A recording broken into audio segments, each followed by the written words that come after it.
Great taste. Sweet. Sour. So good the taste.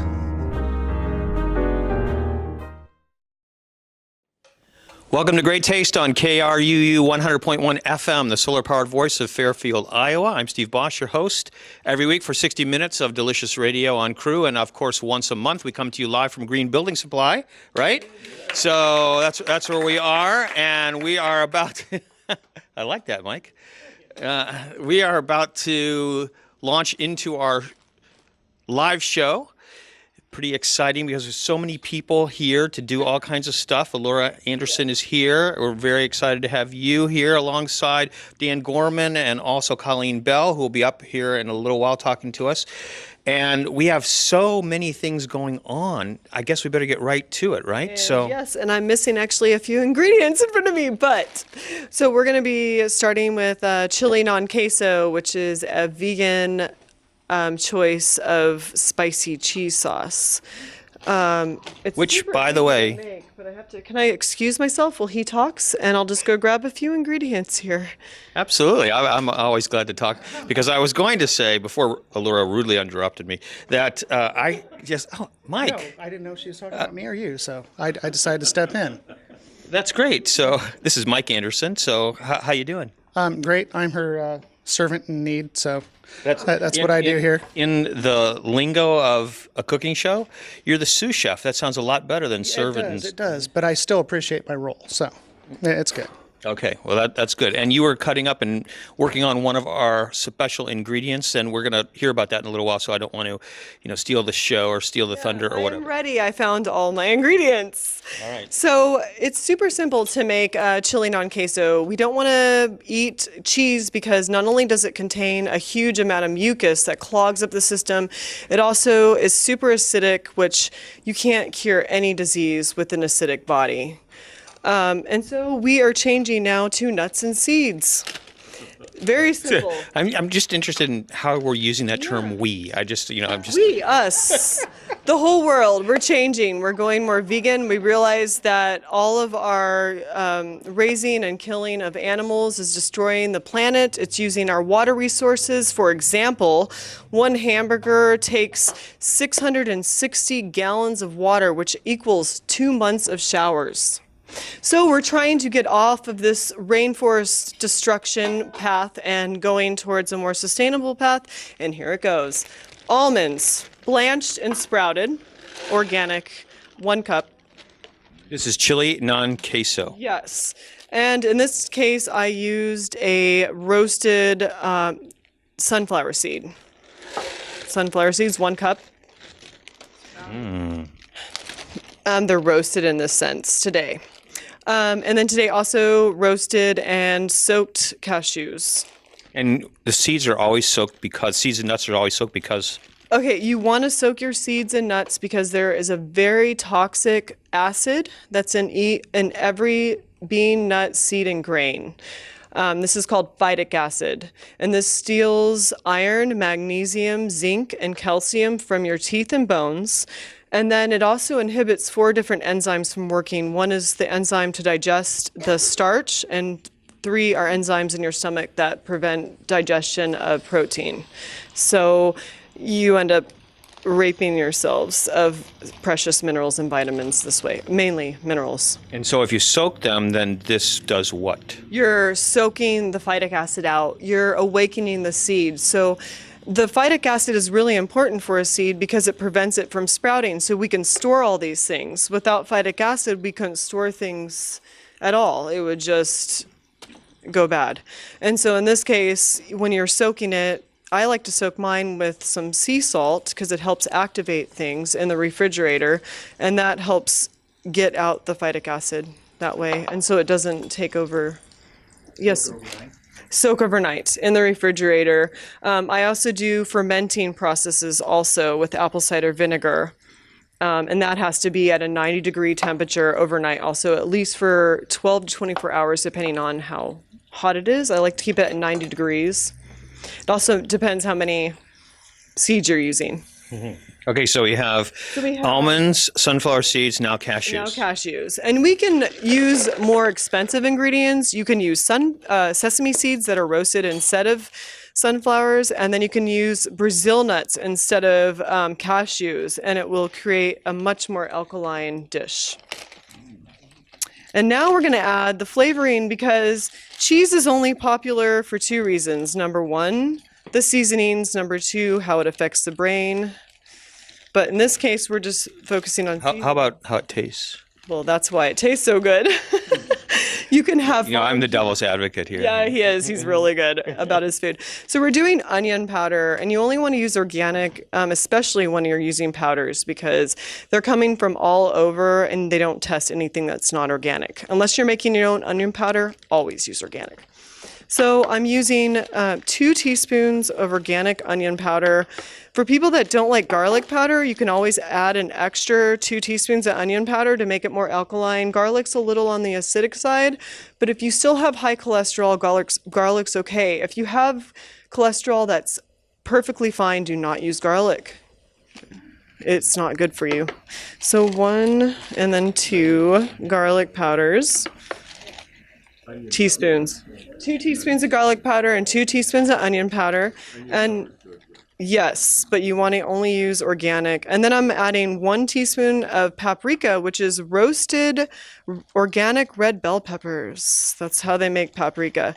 And then I'm also using 1 teaspoon of turmeric, which is super antioxidant and anti-inflammatory. And then we're using the only sea salt anyone should ever use is the Celtic sea salt. All the other sea salts have plastic in them, trace particles of plastics. We're using about 2 teaspoons to 3, depending on your taste. Can I just interrupt you for 1 minute? Okay. This water's boiling. Yeah, so we'll move right on. So now I can turn it down, actually. Sure. Well, you want me to turn it down? Sure, yes, thank you. Okay. We can move on and kind of leave this here for a second. Okay, so you're not ready to... We can, but since this is boiling, we can get it going at least. Is that going to be okay? That's great for me. So we're moving on. The faster we get to taste it, the better. Right. We're moving on to tofu. Tofu is very chemical, and it's super high in estrogen, which clogs up our estrogen receptors and stops us. It basically causes so many issues in the body, especially for men. Men should never, ever have tofu. So we're talking about soy tofu. Soy tofu. And today we're doing chickpea tofu. And you use organic, preferably sprouted chickpea tofu. Chickpea flour, sorry. Thank you. With a teaspoon of salt, which I've added to the mix in here, and a teaspoon of annatto, A-N-N-A-T-O, which is a Mexican super antioxidant that's alkaline to the body. And they use that a lot to color cheese. Exactly, they do. So it helps it be more alkaline, right? So we're gonna go ahead. And it's really good for you.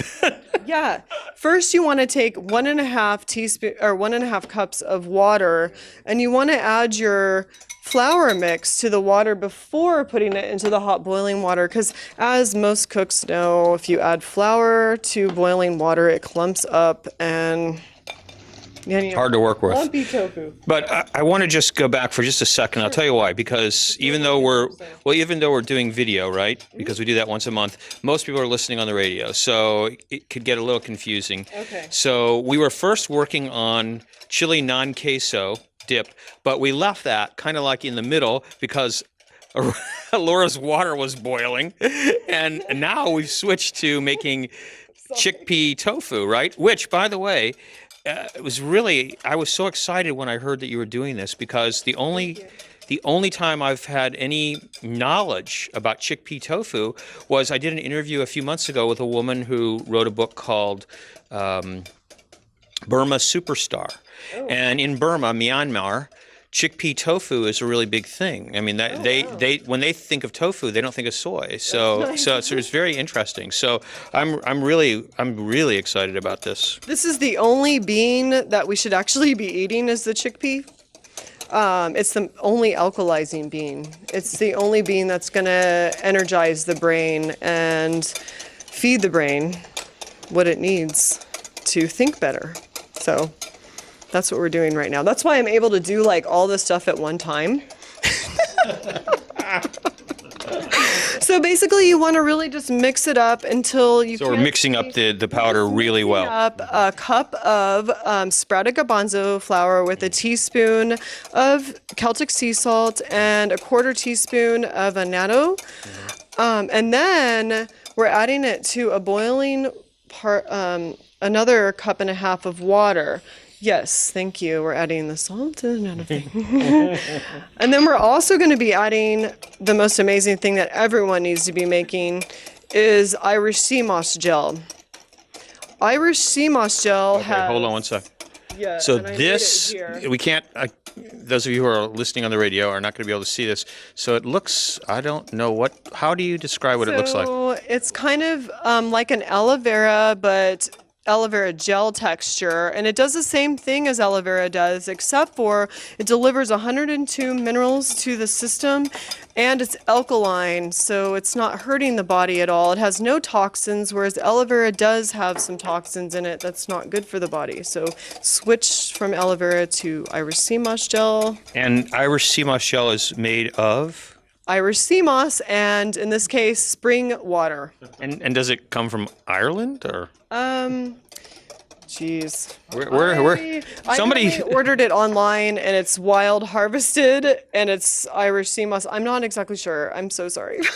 Somebody Google that, will you? Irish sea moss, and let's see if we can find out where it's from. Okay, while we're doing this. So I'm mixing now. I'm adding the water garbanzo bean flour mixture to another 1.5 cups of water that's been hot and boiling, and then you turn down the temperature to about a 2, which very low temperature, and you just start whisking it. And I like to do a lot of other things while I'm whisking, so we're gonna go back and add some water over here to this chili non queso. Okay, I'll tell you what. Do you need somebody to whisk for you? Sure. Would anyone like to whisk? Okay, Bev, would you come up and whisk? And while you're whisking, well, she can come up. Okay. Yes, you can introduce your daughter, but Bev has a question, so she can come up and whisk while you're. What's your question? Oh, my question was, you soak these first? When you say soak these, you mean The nuts, the seeds and nuts, and then you roasted them. Correct. In the you oven? dry them afterwards, and then Right. you roast them. Okay.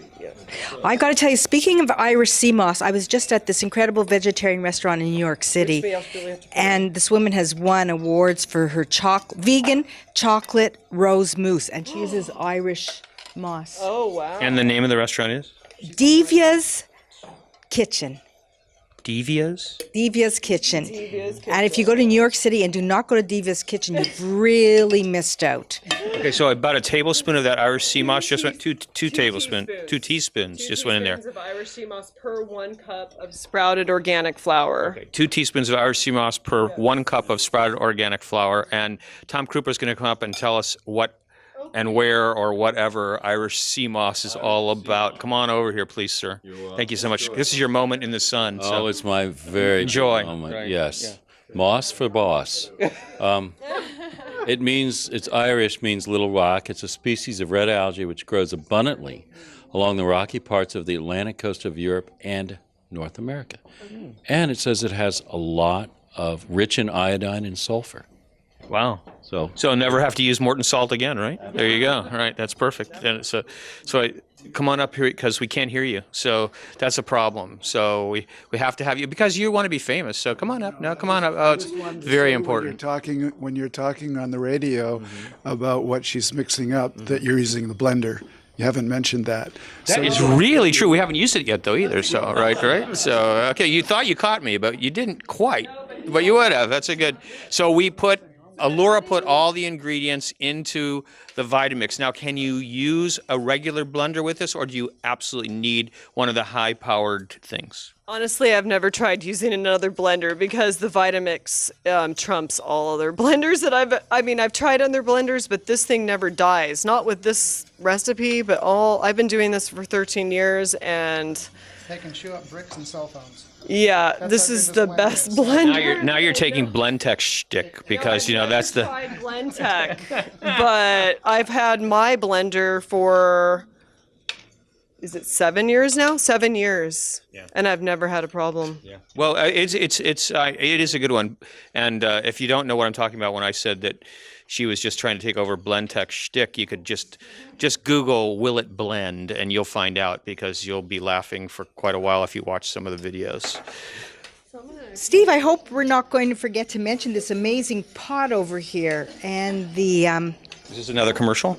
No, I'm just amazed. I've never seen anything like that. Oh, well, we're going to get there because you're actually helping to make it right now, because that's what's going to turn into, you are stirring, Bev, the chickpea flour with the Irish moss and the salt and something out the annatto, I think. And that is going to eventually become chickpea tofu, which is what Mike is cooking right there after it's been pressed and everything. Incredible. Isn't that great? It's fantastic. So this is one of the most disorganized shows I think I've ever done. I mean, there's so much going on. It's just like crazy around here. It's awesome. I love it.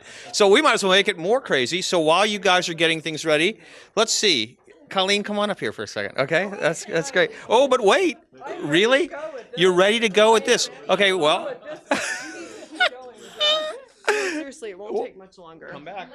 So I'm starting to blend the chili non queso now that we talked about. We added some water to it, and you can always add more water for a less chunky consistency. You want it to be really smooth.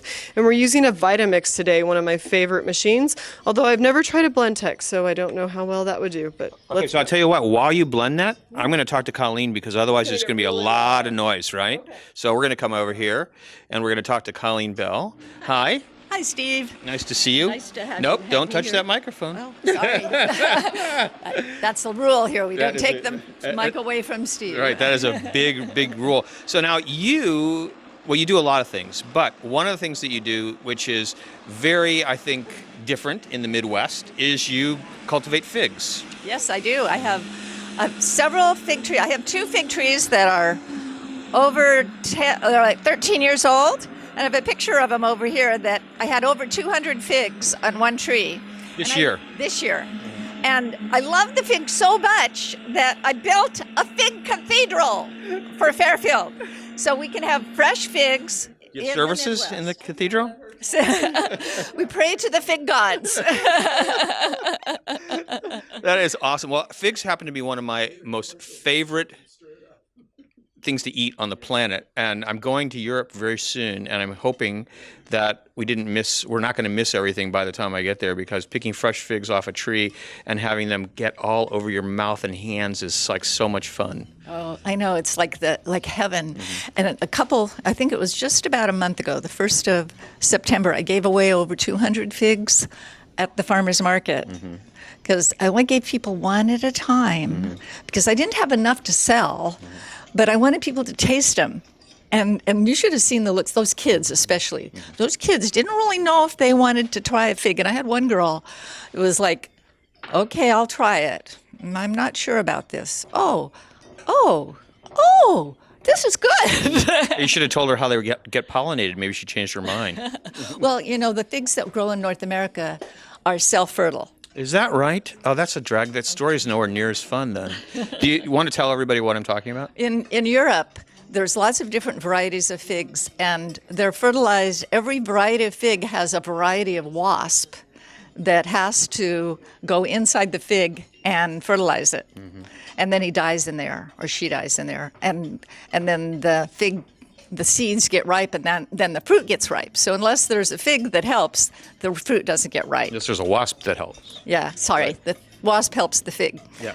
But, and why is it that North American varieties don't require that? Well, there just happen to be a whole variety. There's like several hundred varieties that don't need it. Mm-hmm. They have to be, the only way they can be propagated is by cloning or by taking a cutting. Mm-hmm. And that way it's more reliable. Mm-hmm. Mm-hmm. So, and they actually make some of them will make 2 crops a year. Mm-hmm. They'll make an early one on last year's growth and the major crop. The ones I have are called Chicago hardy figs. And they were originally found growing growing outside in a U-shaped corridor in Chicago. That's crazy. That's really crazy. And it was producing figs. It was protected, but it's a unique variety in that it doesn't mind freezing, and it'll come back. Well, most of them, if they're freeze, they die. Colleen's story, a little bit of her story, actually can be found in the Iowa Source this month. The issue comes out on October 4th, so you can pick that up. It's free, and you can find out more about what she's doing. And you're going to come back and tell us more, and especially about the wonderful things that you brought for dessert, right? And I did, as long as Alura's been talking so much about alkalizing, figs are one of the few sweet things that are alkalizing. Wonderful. So it's a great thing to add to it. So we're going to have dessert with fig things. Awesome. That's awesome. Okay, what have we missed? Hopefully nothing. Nothing really. And I'm quickly making, since everyone was talking, we're still stirring up the tofu right now. You need to keep stirring it until, it takes usually about 5 minutes.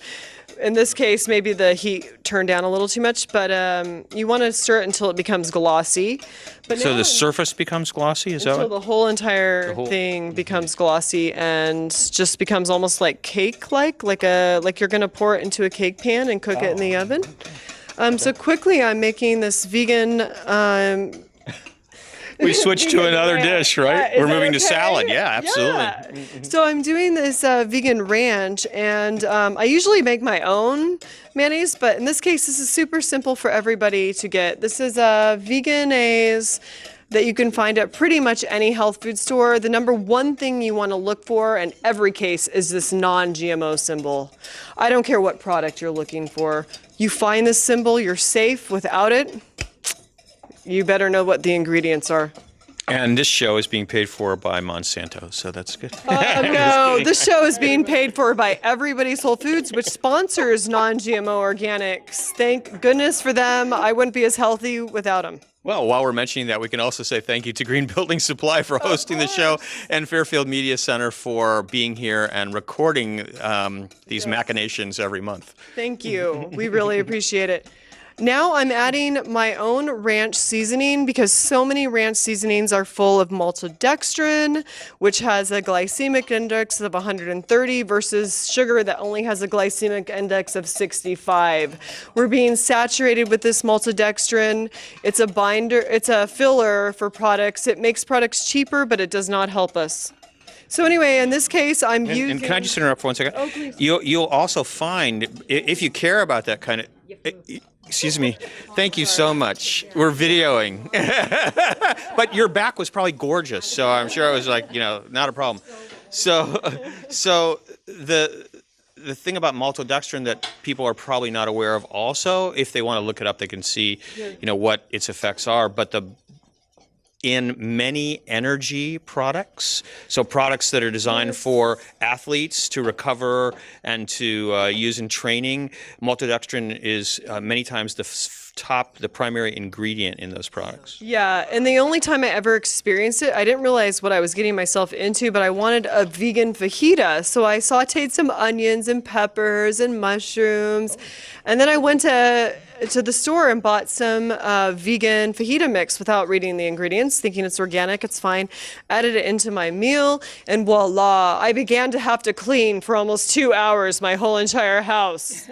That doesn't sound bad. That doesn't sound necessarily bad. But then my face started to break out, my back started to break out. I mean, I had issues. My body's the person that tells everything. Like if something's bad, I instantly have reactions. So that's what happened. And at that point, I made fajita seasoning that night myself for the next time. I'm not kidding.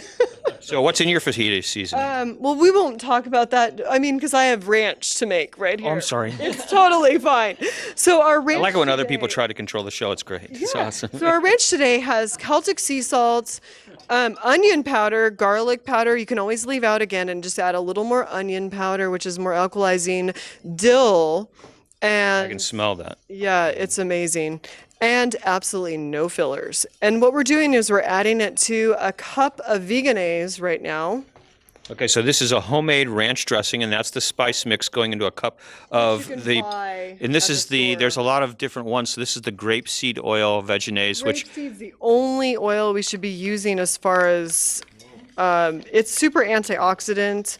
All the other ones say avocado oil, but then they add soybean oil or even olive oil, which we're not really supposed to be cooking with. We can cook with grapeseed oil. It's not bad. Don't be fooled. Always get grapeseed. I have not found a better mayonnaise than that on the market yet. It is really good. It is. So now everyone can kind of see the consistency.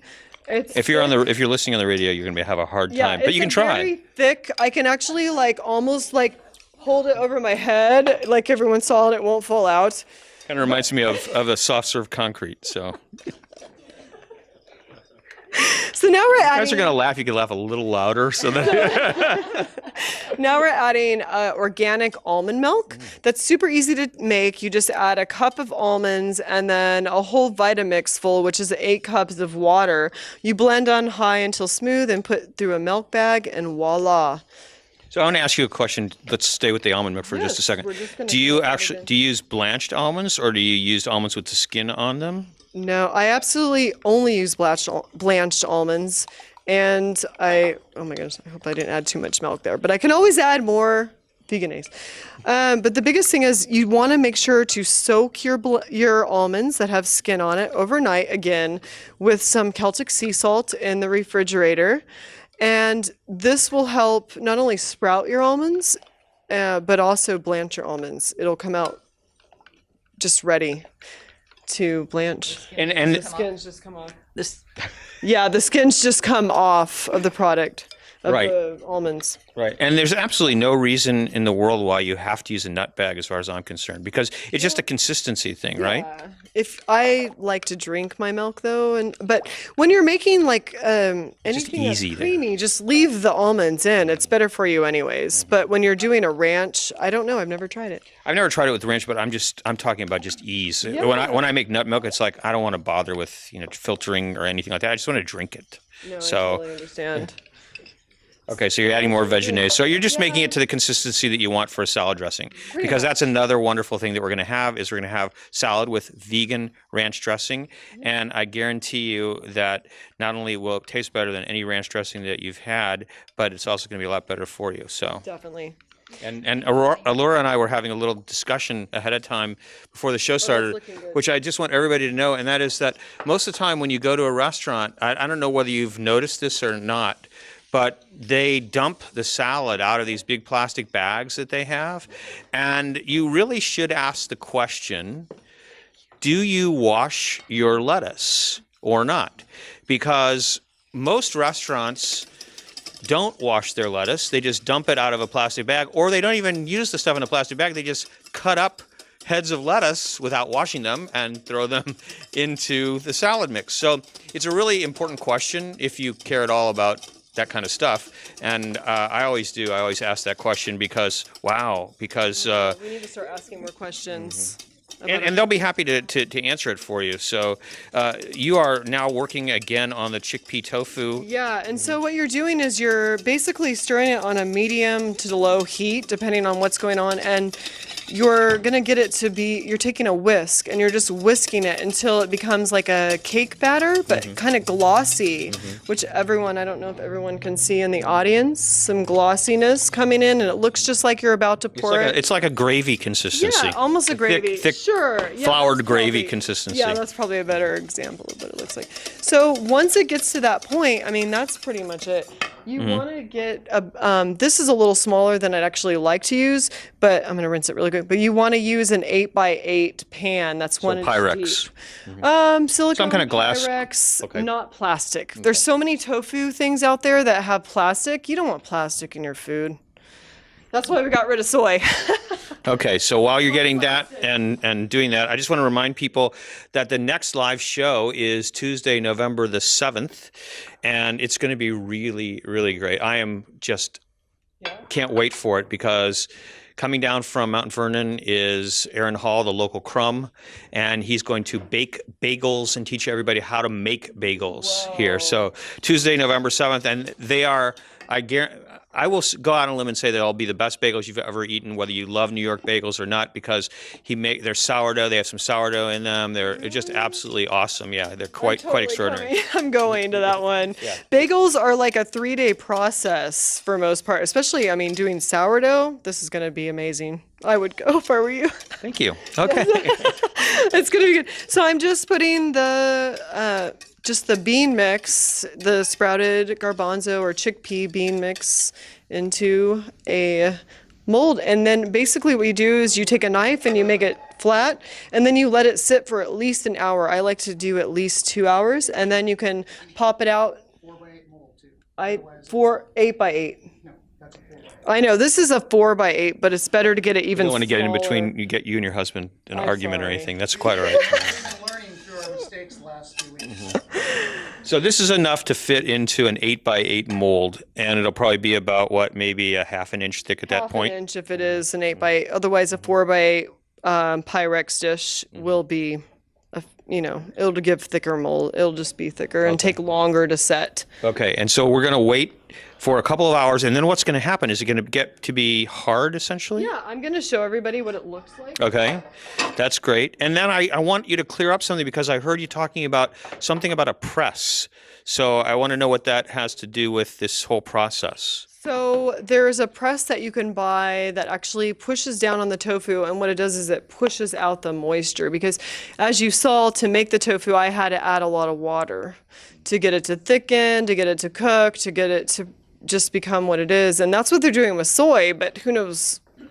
I mean, it's just... So at what point in the process are you using this? After it's become hard for at least 2 hours, or if not longer, in the refrigerator, then you want to put it under the press. Otherwise, it just presses it to mush. Okay, could you use your own? Could you just put some cans on a cloth, on top, cover the tofu with a cloth, put some cans on it, and turn it up at an angle so that it would drain? Yeah, you don't even have to really press it, but it just takes longer to cook. The stuff we're serving today, can we show everybody what we made? I mean, Why, of course you can. You can absolutely show them, and I can describe it. It's really gorgeous. It looks like fish sticks. yeah, and it's a vegan pepperoni seasoning that we'll have to show another time. Super easy to make, and a little bit of onion flakes just sautéed in some organic sesame oil, and it's a fish-like consistency, but way healthier for you, free of metals and toxins of any sort. It is so good. Thank It is really good. I mean, it really delicious. I mean, it can be used in so many different ways, I think, too. That's what's really cool. Paninis. You can use it in paninis. You can use it on salads.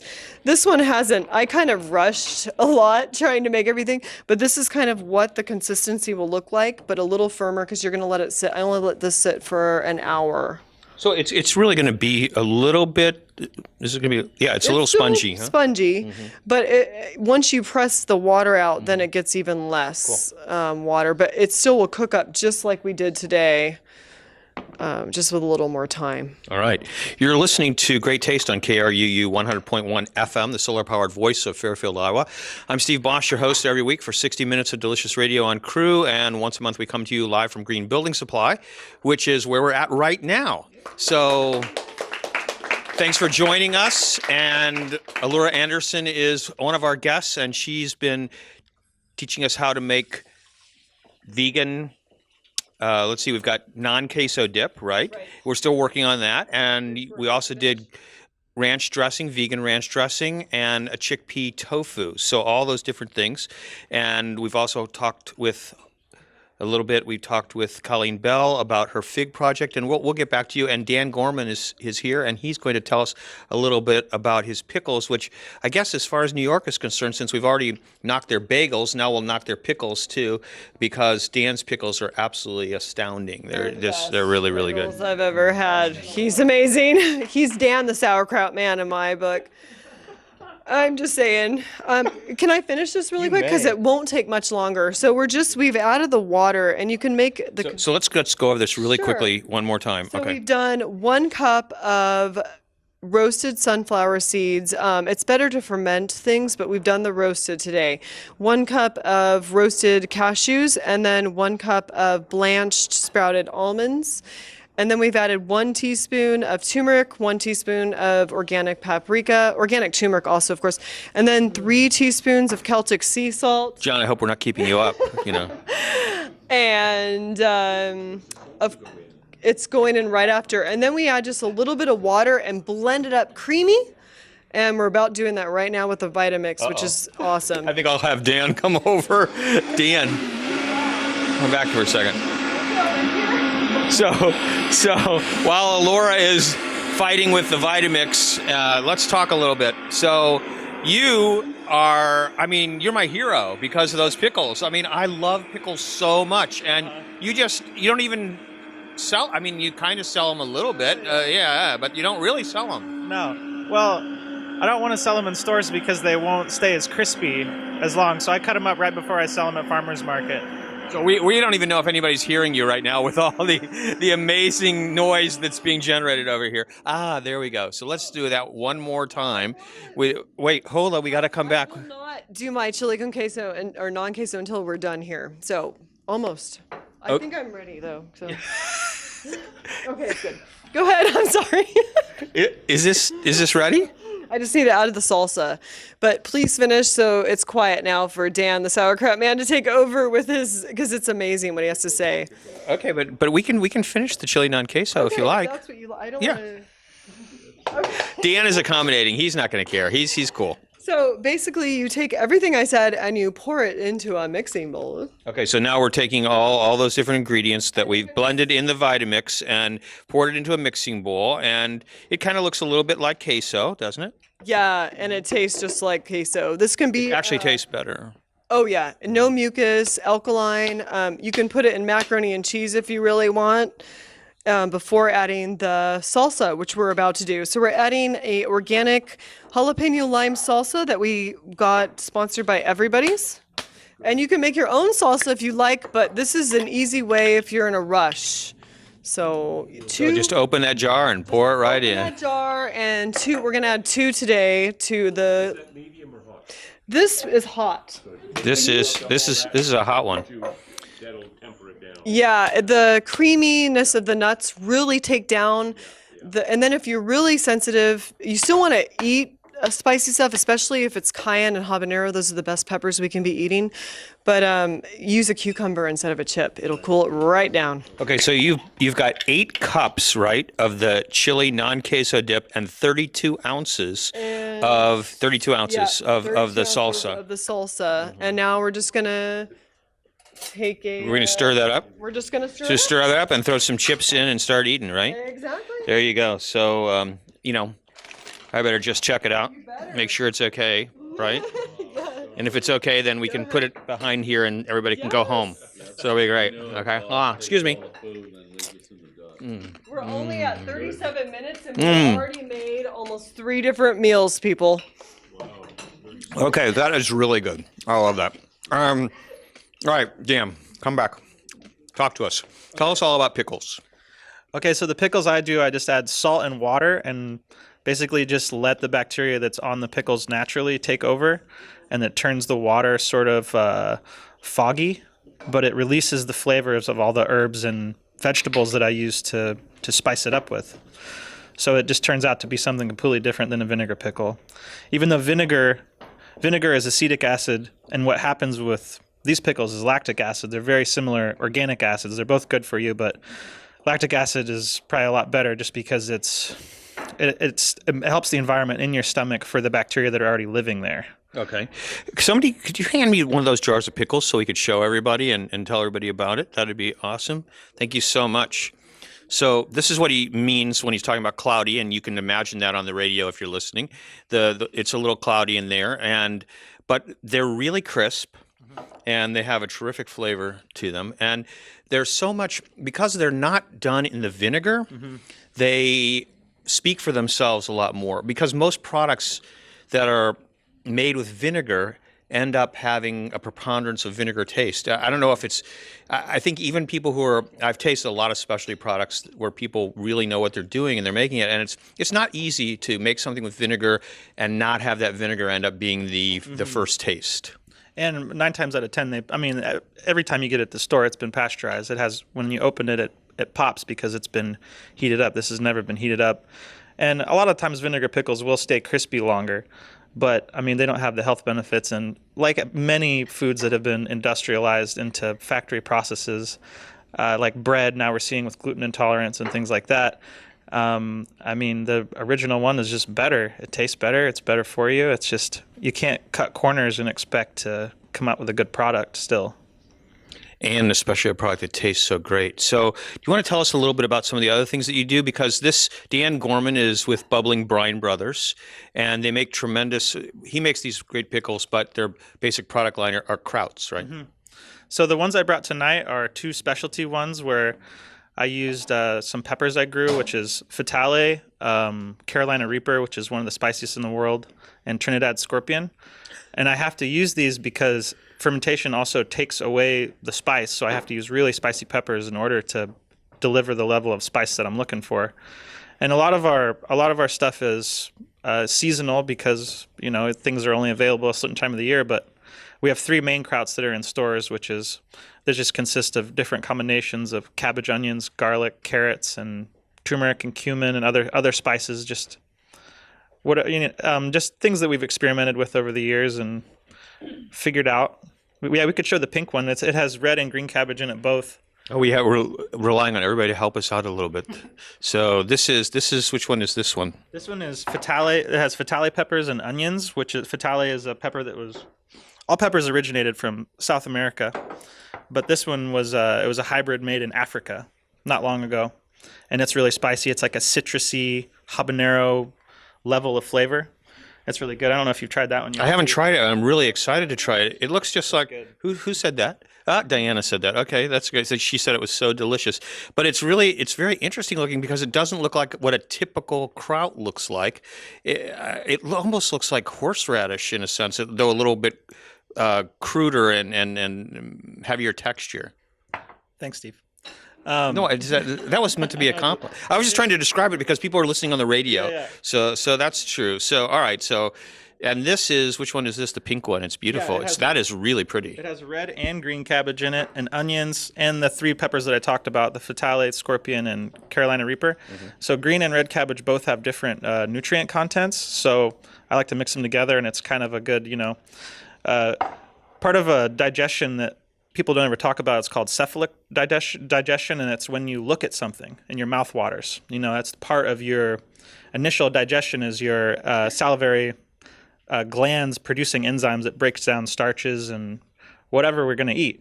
So I think to have a product that looks good also is going to help you with digestion. Yeah, because they say that you eat first with your eyes. Exactly.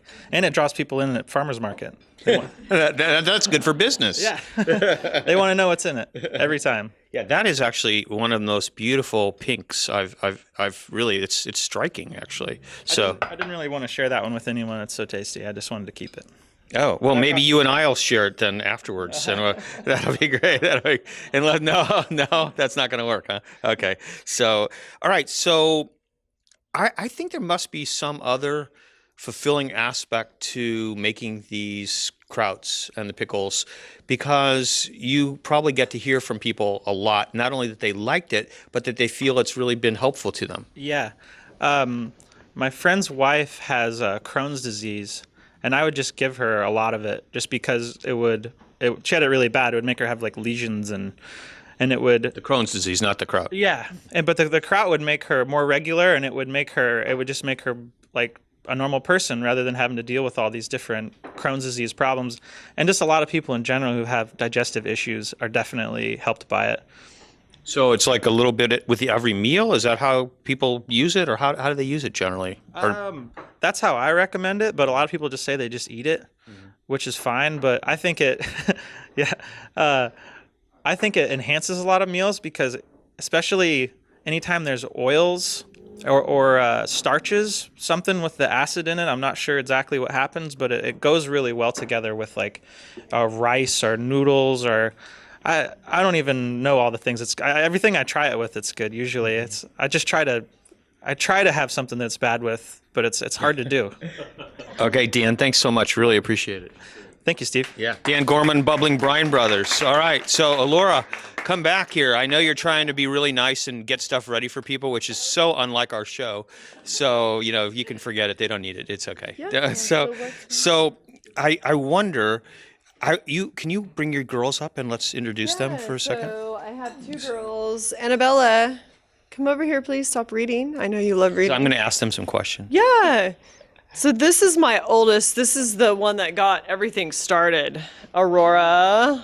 Look how much taller she has to get, and then she's me. And she's only 9. The more fruits and vegetables you feed your kids, the taller they get. Okay, and the other one, the little one. This one right here is Annabella, and she's 7. Okay, now I heard you girls talking before the show, and I heard that you have very different tastes in food. Is that right? Yes, it's very right. And so give us an example. Well, I do not like carrots, Okay. but I love carrots. And I do not like celery, but I love celery. And I like cucumbers, but I do not like the cucumber seeds. That's very, very interesting. Now, what about, so now, quite honestly, right, you guys eat differently than most of your friends. I'm sure of that. Is that correct? Yeah, that's definitely correct. A lot of them will just come there with chips and like a soda, and then they're like eating and drinking it while I'm like eating like a salad or something. Now, so when I was growing up, now that was just a couple days ago, but we used to, like when we brought our lunch, for example, when there were other kids around, people would trade things back and forth, right? Because there's, oh, I would like that, you want to give me that, and I'd like that from you. And I'm kind of wondering, do you guys, your friends, do they like to try the things? Because kids, frankly, a lot of kids aren't really interested in trying other types of foods, right? It's very difficult for them. So I want to know about your friends. Are they like this chili non-queso dip? Would your friends like to enjoy that chili non-queso dip as opposed to going to, say, Taco John's and eating whatever that stuff is that, oh, I guess I better be nicer. Okay. Going somewhere else and eating something that is a queso dip, like a regular one? Yes, actually, they would have let them try it, and they would rather eat that than just like go to like McDonald's or something. And we grow our own tomatoes, and they would. Smoothies. Well, yeah, and the smoothies. Tell them about the tomatoes. The tomatoes. You grow your own tomatoes? Yes, there's people that will just come. They would rather come to our house and just pick tomatoes instead of like going to, like, Arby's or McDonald's or stores even.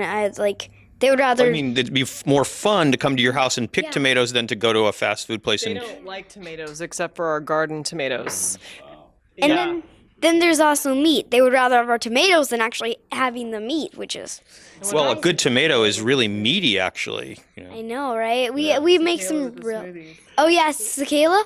We make smoothies. She's a really good friend. We make smoothies. She would rather have that than any other food in the whole world. Anytime I have the blender going, she's like, "Is it a smoothie? I want it now." I think there's something. I think what I was looking. I wasn't actually. I didn't have any idea what kind of reaction I was going to get here. But what I think is interesting about all this is that it seems like at least the kids that your kids and the kids that they know innately respond to something that is really good for them as opposed to, not. Now, I'm not sure, that's not very scientific, but... Dan's sauerkraut, I can never leave it in the fridge because it's gone. That's We eat it for breakfast. Wow, that is really amazing. So... It's gone in one whole, just like in 5 minutes, it's just gone. Disappeared. Yes. Like literally when I think of it, my mouth starts to water. The sauerkraut? Yeah. That's just what Dan said. That's just exactly what he said, right? That's exactly what he said. You look at it and your mouth starts to water and you already start to digest, which is awesome, right?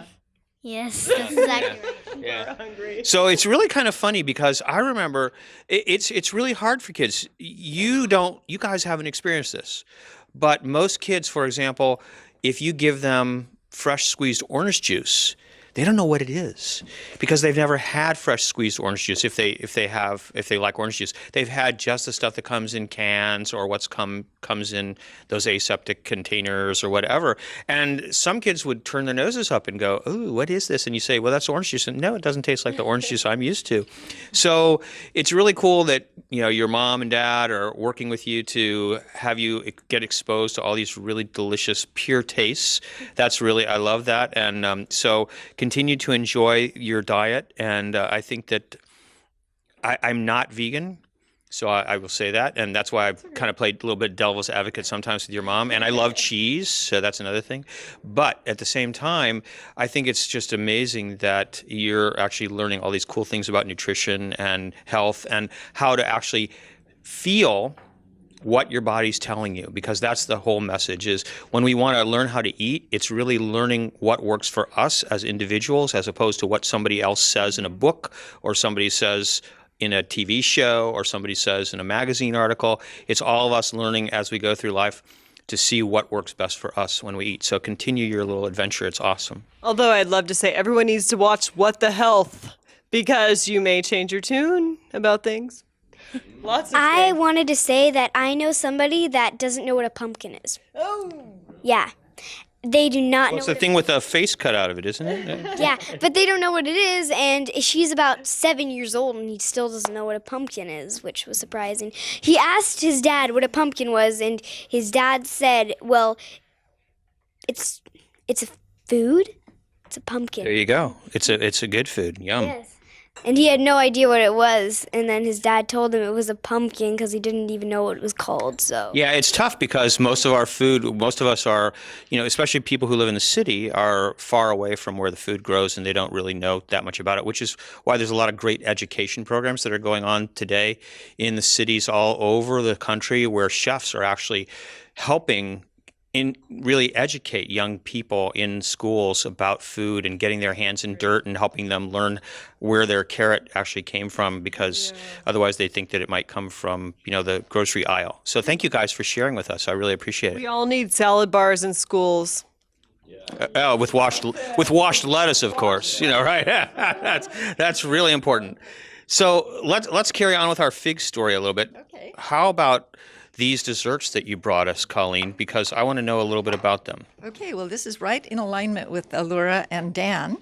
These are raw food fig bars. I sprouted and dehydrated. Well, I sprouted buckwheat and sunflower seeds. And so I soaked them overnight and then sprouted them for a couple days. And then I made a sauce with figs and some raisins and a lot of chia seeds to help hold them together, and some flax seeds. And I can't remember. I should have brought the recipe. Oh, bananas. So there's no sugar in here. There's nothing sweet except the bananas and the figs. But it's very sweet. But not overly sweet, but it's very sweet. But it's sweet. Mm-hmm. It has a sweet. And part of the reason I made these, this is from I'm working with a company here in town who wants a line of cookies for kids that are whole raw food cookies that they'll enjoy eating. So this is based on one of the recipes I'm developing for him. Delicious.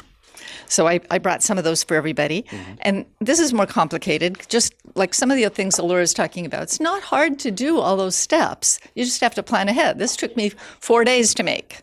I put in the dehydrator this morning at 7 o'clock, and they were ready now. I could have done them overnight and they'd be drier, but... So that's the kind of food that you want to buy from somebody else, as opposed to maybe something like Alura made 3 things in 30 minutes, which is really pretty cool.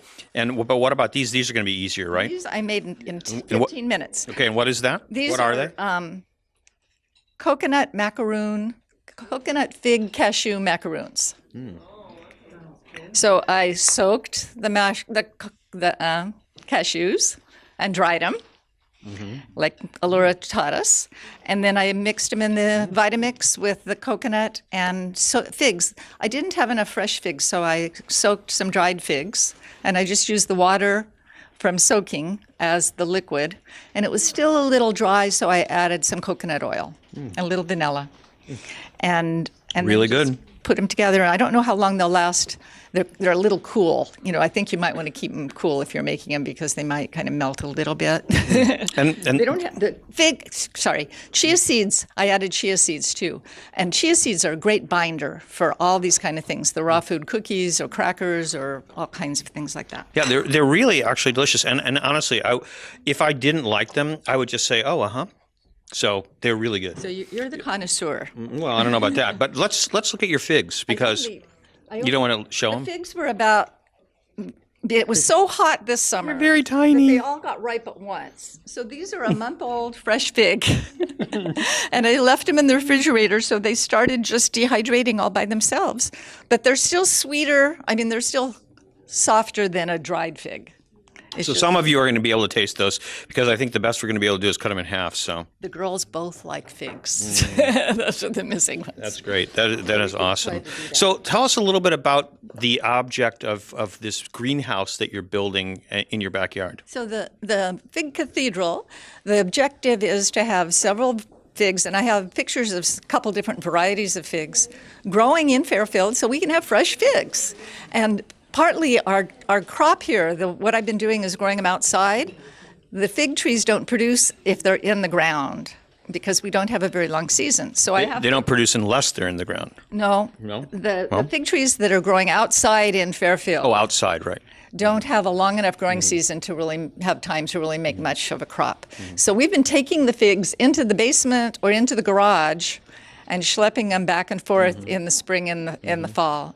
And I've got a picture here. We have them in whiskey. They're getting to be whiskey barrel size, and that's hard to schlep, and you need a big area for them. So having this greenhouse any greenhouse will give you like one zone warmer, but this is a special greenhouse that's partly insulated and it's got double layers. So it should give us, I have fig tree in there that's making new figs still. So the objective is that we'll have a much longer season, and I'll be able to have different varieties of figs that'll produce sooner and over a longer period of time. So we'll have figs for Fairfield. That's absolutely fantastic. Yeah, really, really, really great. So could everybody come up here if they can spare their time? So Alura and Mike, you should come up here because you worked hard too, and Dan, because we're just about. You don't do anything? Well, So Dan, so you guys, I want to thank you all very much for coming and sharing with everybody, because this has been really fun, and I really mean this, Alura. Thank you. Those things are really good. I mean, I don't generally, go for that kind of stuff. So yeah. I know, I didn't either. I used to be like you. No, I still rarely eat cheese. So next time that's my new ambition, is to make sandwich cheeses. So maybe next time I can teach people how to make nut cheeses. Now, if you could do that, I will. And do it better than anybody else is doing it right now. I do. Okay. That's what I do. Okay, that's awesome. That'll be I love that challenge. Yeah. And we will have your, this stage is yours spread, again like then. Pepper jack nut cheese, like habanero pepper jack. Oh yeah, that sounds good. Yeah, it's really good. So thank you, and thank you all for working so hard to contribute to people's health, because that's just really wonderful. Okay. Can I say? Yes, you may say one more thing. We're talking about. One of the things about figs, we were talking about health values. Anthony Robbins is the health psychic. He's got a whole section on figs. And even though there's a lot of seeds in figs, people with Crohn's disease and digestive issues, the seeds of figs actually go in and clean out those little crevices in our intestinal tract and help cleanse the things that are being irritating. So a lot of doctors don't know that, and so they tell people not to eat them. Sort of like chia seeds. Chia seeds are healing too, but they have a lot of mucus when they're soaked, so that they have that healing effect. And can I make a plug for my GoFundMe? Actually, you just did. Okay. So that would be great. But we have a charter that doesn't allow us to make plugs, so we can't do that because otherwise the FCC gets aggravated with us, and we don't really need that these days. Because there's enough aggravation in Washington right now without us adding to it. So anyway, thank you all so much. It's been great. You've been listening to Great Taste on KRUU 100.1 FM, the solar-powered voice of Fairfield, Iowa. November 7th is our next live show. Aaron Hall, Baker Supreme from Mount Vernon, will be here, and he's going to teach everybody how to make bagels. And these bagels are absolutely quite amazing. Thanks again to Green Building Supply, Everybody's Whole Foods, and Fairfield Media Center, and of course Jason Strong. 60 minutes of delicious radio every week on KRUU FM.